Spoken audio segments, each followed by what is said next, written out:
When you have resistance, you block the stream that's flowing to you. You block the good ideas. Your inner being knows where you stand in relationship to everything you desire.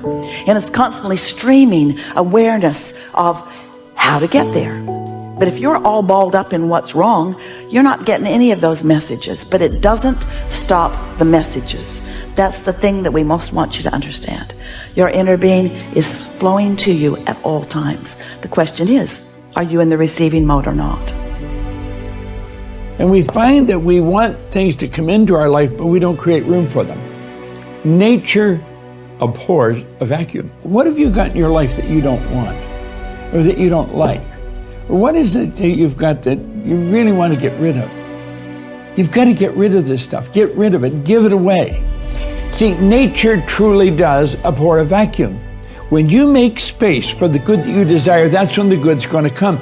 Most people don't make the space for the good that they desire. One of the central principles of my life is that no one knows enough to be a pessimist about anything. And that each and every one of us, when we close our mind to what is possible for us or what is possible for humanity, closes off the genius that resides and lives in each and every one of us. Having an open mind doesn't necessarily mean finding fault with all of the things that you've been taught by others. It means opening yourself up to the potentiality and the possibility that anything and everything is possible. So you better get to finding out what the hell it is you want in life and be clear about it, because your time's running out. The longer you wait, the less clarity you have in life. The less clarity you have in life, the less you get out of life, because you don't know what the hell it is you want. You just walk around doing this, doing that, having all kinds of random experiences. Some are good, some are not good. And then you make proclamations like, well, this is life. No, that's not life. This is some kind of random thing that you chose to live. Get clear. Commitment plays heavily in everything. If you've made a commitment, when you hit the rough spots, not if, when you hit the rough spots, your immediate thought is, how can I solve the problem? If you've not made the commitment when you hit the rough spot, whether it's in marriage or education or career or whatever, your first thought is, man, how can I get out of this deal? And so that commitment plays a huge role. And as you know, some people are about as committed as a kamikaze pilot on his 39th mission. I mean, they don't really take it that seriously. When you make something, you put it together, you assemble parts, or you carve an image out of wood or stone, working from the outside to the inside. But when you watch something grow, it works in an entirely different way. It doesn't assemble parts. It expands from within and gradually complicates itself, expanding outwards, like a bud blossoming, like a seed turning into a plant.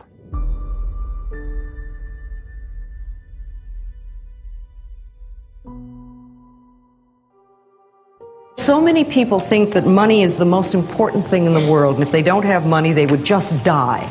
But that's not true. There's a substance that is far more precious and far more important to us that we literally can't live without. What is that? Love. No, plenty of people are miserable and lonely most of their life and live. Air? Air. Your air, your breath. Your breath is the most important thing that you have, the most precious thing. If you didn't take another breath, you wouldn't last 3 minutes and you'd never get out of this room. And yet we absolutely take for granted that our next breath is there. Look at us, we're all in this room breathing, and I'm not saying don't breathe, there's not enough for me. We assume that it's there.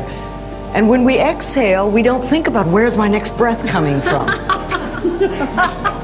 Now, if the power that created us has given us enough breath to last for as long as we shall live, can we not begin to trust that the other things will take care of themselves? See, life is here for us. Life is here to support us, to take care of us, to be here for us. The entire planet has been put here for us to play with. We have everything that we shall ever need. It's already here. Only we have to know it, and we have to trust it, and we have to acknowledge it. Do you realize that there is more food on this planet than people could possibly eat? There's an incredible amount of food. Yes, it is true that there are people starving, but the food is here. There is more money on this planet than we know how to count. The money is here. Now, there are lots of people who are very broke, but the money is here. There are billions of people on this planet, and yet you will have people tell you that they're lonely. It has nothing to do with not being people. It's what we're doing with our heads. Everything is here for us. For every dis-ease on this planet, there is a plant that'll cure it. Everything is here for us. And the more we begin to trust life and acknowledge the beauty and magnificence of our own being, the more we find everything we need. Lungs have to do with taking in life. This is the breath of life. This is where we take in life.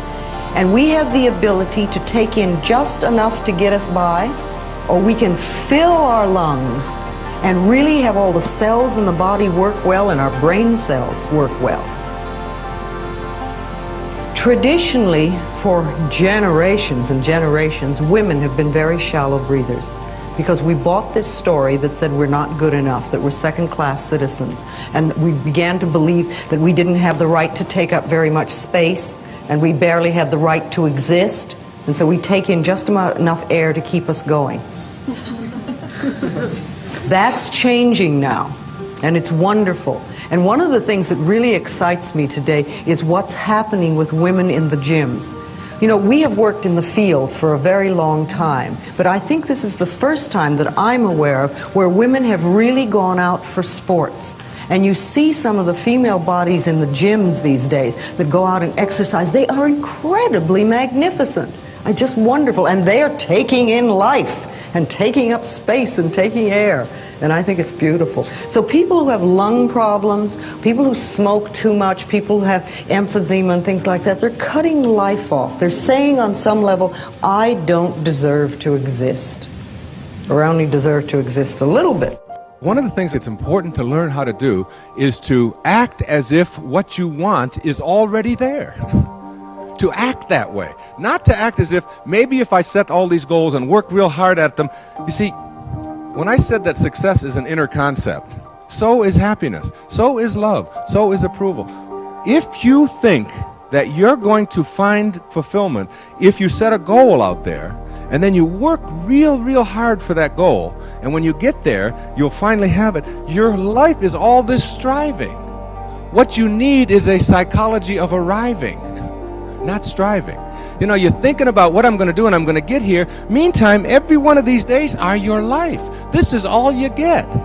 So the goals, while there's nothing wrong with goals at all, it's like every step along the way is just as important to savor as arriving here. And if you're only goal-oriented and only striving, you're only about halfway up the ladder of no-limit people. You are always going to suffer from the disease of more if you only have goals to arrive at in the future. Because this becomes your life, this striving. And when you get here, you don't know what to do with this. You don't know how to handle what you've got. So then you upgrade your goal. You say, all right, I'll have 200,000 in the bank instead of 100,000. And now your life becomes more struggling, more suffering, more trying to get there. And you get here, and then all of a sudden you look around and you're an old person. And you say, what happened to my life?